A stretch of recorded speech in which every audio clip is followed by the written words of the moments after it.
और आज बच्चों की सुरक्षा को लेकर और बाल संरक्षण समिति को लेकर चर्चा करेंगे। बच्चों के लिए जो सर्वोपरि कानून है वो किशोर न्याय अधिनियम बालकों की देखरेख व संरक्षण 2015 है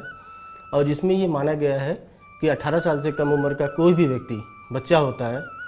और हम लोग अगर बच्चे की सुरक्षा की बात करते हैं, बाल संरक्षण की बात करते हैं तो बच्चों को हमें हर प्रकार के जो शोषण है, दुर्व्यवहार है, हिंसा है, उपेक्षा है, इससे बचाव करना है और उससे इसकी रोकथाम करना है। उसके अतिरिक्त छोटी छोटी उम्र में बच्चों के विवाह कर दिए जाते हैं तो उससे बचाव करने के लिए हमारे देश में बाल विवाह प्रतिषेध अधिनियम 2006 बना था, जो कि बच्चों के बाल विवाह को रोकने का काम करते हैं, उनको सुरक्षा देने की बात करते हैं। छोटे छोटे बच्चों का बाल श्रम करवाया जाता है, उनसे उनका आर्थिक शोषण किया जाता है, उनसे बंधुआ मजदूरी कराई जाती है। उसके बचाव के लिए भी हमारे देश में बाल श्रम निषेध अधिनियम बना हुआ है। आपको जैसे पता होगा बहुत सारे बच्चों के साथ यौन हिंसा, यौन दुर्व्यवहार, यौन शोषण होता है। ऐसे बच्चों की सुरक्षा करने के लिए, बचाव करने के लिए और उन जैसे अपराधियों को सजा देने के लिए हमारे देश में सबसे महत्वपूर्ण कानून है पॉक्सो कानून, जिसको हम आप बोलचाल भाषा में बोलते हैं। और ये लैंगिक अपराधों से बच्चों के संरक्षण अधिनियम 2012 के नाम से जाना जाता है। इस कानून में हम 18 साल से कम उम्र के कोई भी बच्चा हो, चाहे वो लड़का हो चाहे वो लड़की हो, उससे इसकी सुरक्षा प्रदान करते हैं। उसके अतिरिक्त जो हमारी भारतीय दंड संहिता है, जिसको हम लोग आम बोलचाल भाषा में IPC कहते हैं, उसकी कुछ धाराएं हैं जो बच्चों से सीधे जुड़ी हुई हैं, जो बाल तस्करी को या भिक्षावृत्ति होता है या फिर जो बच्चों का खरीद फरोख्त होता है, इन सभी चीज़ों को बचाने के लिए भी प्रावधान रखे गए हैं। अब हम लोग बात करेंगे कि बाल संरक्षण समिति जो होती है उसकी जो गठन होता है उसमें कौन कौन से अध्यक्ष और सदस्य होते हैं। ग्राम प्रधान के तौर पे उसमें अध्यक्ष होते हैं, साथ में हमारे जो आंगनबाड़ी बहन होती है वो उसकी सदस्य सचिव है, उसके अतिरिक्त जो ग्राम पंचायत अधिकारी हैं वो उसके सदस्य हैं, साथ में हमारे पास जो आशा बहन है, ANM बहन है वो उसके सदस्य हैं। इसके अतिरिक्त जो प्राइमरी स्कूल के टीचर होते, प्राध्यापक होते हैं या हेडमास्टर हैं वो उसके सदस्य हैं, और जो गाँव में जो संभ्रांत व्यक्ति होते हैं जो बच्चों के अधिकारों पर काम करते हैं वो उसके सदस्य हैं। और साथ साथ एक लड़की और एक लड़का को भी इसमें सदस्य के रूप में नामित किया गया है, जो कि बच्चों के अधिकार और सुरक्षा के मुद्दों पे चर्चा करेंगे। अभी हम बात करने जा रहे हैं ग्राम बाल संरक्षण समितियों की भूमिका पर। तो कैसे हम इन समितियों को सक्रिय कर सकते हैं। शुरुआत करते हैं ग्राम पंचायत विकास योजना से। ग्राम पंचायत विकास योजना में बच्चों और उनके मुद्दों को स्थान मिले। गाँव में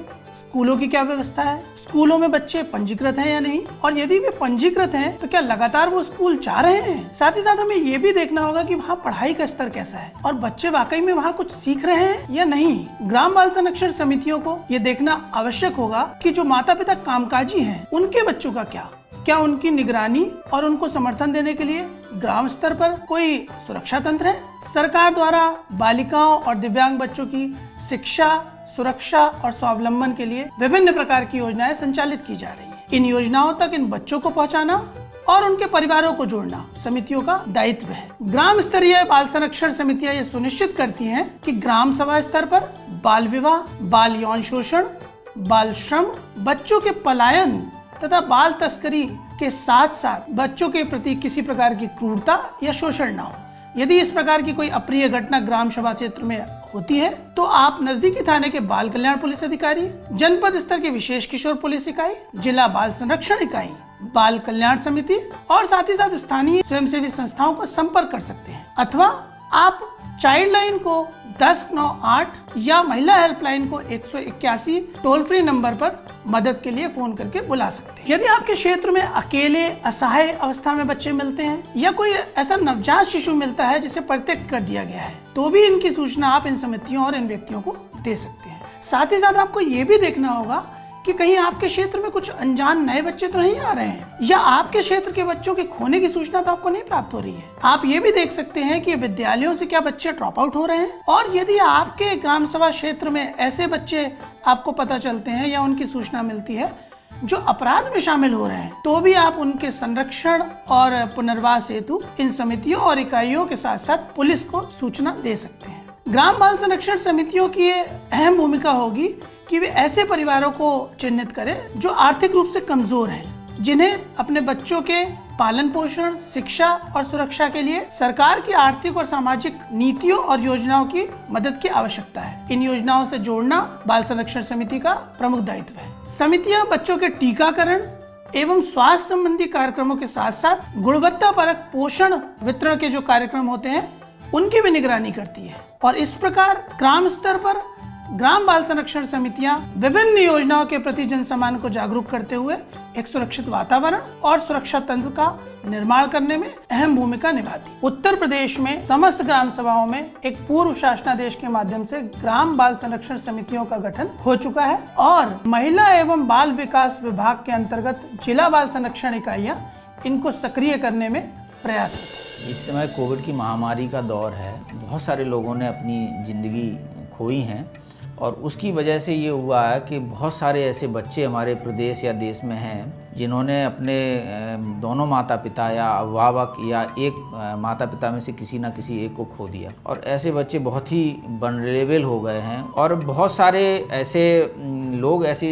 टाइम में हो जाते हैं जो इन बच्चों की ट्रैफिकिंग, चाइल्ड ट्रैफिकिंग में या उन्हें बाल श्रम में या कहीं ऐसी जगह लगाने के लिए बहुत सारे रैकेट्स होते हैं। तो इस समय बहुत सारे मैसेजेस भी हमारे सोशल मीडिया पे फ्लोट कर रहे हैं कि ऐसे बच्चों को कोई भी आके गोद ले ले। तो पहली बात तो ये है कि हमारा जो किशोर न्याय अधिनियम है उसके अंतर्गत किसी भी बच्चों को ना तो ऐसे ही गोद लिया जा सकता है, ना ही कोई ऐसे ही गोद दे सकता है।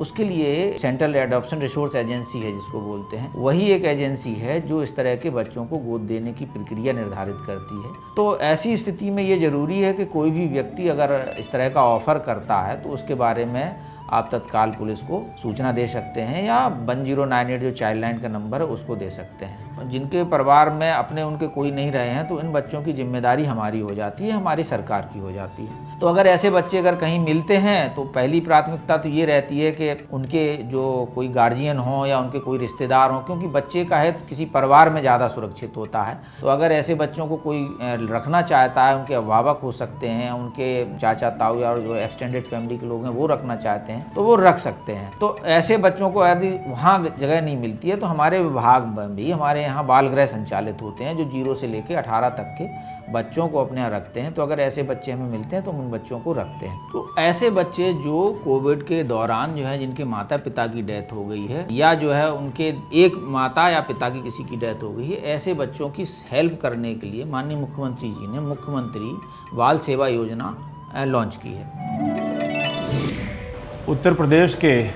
समस्त नवनियुक्त नवनिर्वाचित ग्राम प्रधान भाइयों और बहनों से महिला कल्याण और बाल विकास विभाग के निदेशक होने के नाते मेरा यह अनुरोध है और मेरी ये अपील है कि आपके गांव में परिवारों में जो बच्चे हैं, इन बच्चों के संबंध में योजनाएं, इन बच्चों के संबंध में, इनके विकास, इनके संरक्षण के संबंध में हमारी जो चिंता है वो ग्राम स्तर पर जरूर होनी चाहिए। जब आप गाँव के विकास के लिए कोई भी योजना बनाते हैं, कोई विचार करते हैं, कोई गोष्ठी करते हैं ग्राम स्तर पे, हमेशा यह ध्यान रखें कि ये बच्चे हमारे जीवन का केंद्र बिंदु हैं और चूंकि हमारे जीवन का केंद्र बिंदु हैं तो कहीं ना कहीं हमारी योजनाओं के केंद्र बिंदु भी होना चाहिए। चाहे वो स्कूल हो, आंगनबाड़ी केंद्र हो, खेल के मैदान हो, क्रैच हो या इस तरह के यानी जितनी भी सुविधाएं बच्चों के लिए हम दे सकते हैं, इनके बारे में विचार करें। पंचायती राज अधिनियम के अंतर्गत आप जानते हैं कि हम नीचे से योजनाएं बनाना शुरू किए हैं, इसलिए गांव जो है विकास की कड़ी का प्रमुख और सबसे पहला सोपान है। गांव में जब योजना बच्चों के लिए बनेगी तो बच्चे हमारे पॉलिसी मेकिंग के, हमारे प्लानिंग के, हमारे नीति निर्माण के केंद्र बिंदु में आएंगे। गाँव में ऐसा इंफ्रास्ट्रक्चर, ऐसा आधारभूत सामाजिक और भौतिक संरचना स्थापित की जाए ताकि बच्चों की ऊर्जा, बच्चों के विकास, बच्चों के संरक्षण, बच्चों की सुरक्षा ध्यान में रखा जाए। इन बच्चों के संरक्षण के संबंध में हमारी योजनाएं, हमारी नीति, हमारी चिंताएं हमारे कार्यों में जाहिर होनी चाहिए। मेरा आप सभी लोगों से अनुरोध है और मेरी शुभकामनाएं हैं कि आप इस दिशा में अवश्य अच्छा कार्य करेंगे।